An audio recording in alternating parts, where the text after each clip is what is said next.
આ હિરેનભાઈને સવારમાં તો એવો શું લોચો થયો હશે?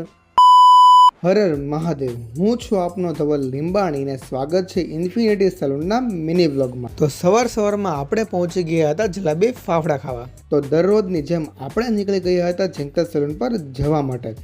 અમરોલી પહોંચી પેટને ઠંડક આપી જયદીપભાઈને લઈ આપણે નીકળી ગયા સલૂન પર. પહોંચતાની સાથે જ સાફ સફાઈ શરૂ કરી.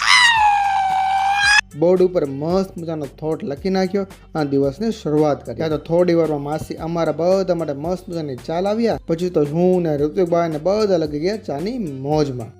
दवाई है मेरी खोपड़ी में कितना टेंशन है तेरे को मालूम क्या दवाई है रे. પછી શીખવાનું શરૂ કર્યું ને ત્યાં આવી ગયો બ્રેક. તો તમારો ભાઈ આજે લઈ ગયો હતો ઢોકળા. તો બધાએ 5-5 કિલો ઢોકળા ખાધા અને મજા કરી. હવે એટલી મોજમાં આવી ગયા હોય તો ફોટો તો પાડવો પડે ને. એમાં આપણા હિરેનભાઈ કેમેરો જોવે અને ફોટો ન પાડે એવું તો બને જ નહીં.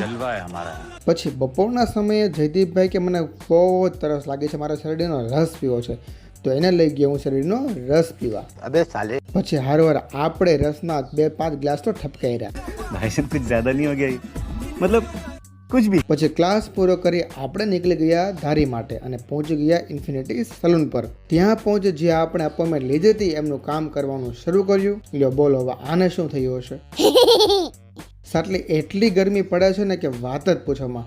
વારંવાર મોઢું ધોવું પડે છે ને હાઇડ્રેટ પણ થવું પડે છે. બોલો આજની બધી અપોઇન્ટમેન્ટ આપણે આજે પૂરી કરી હતી.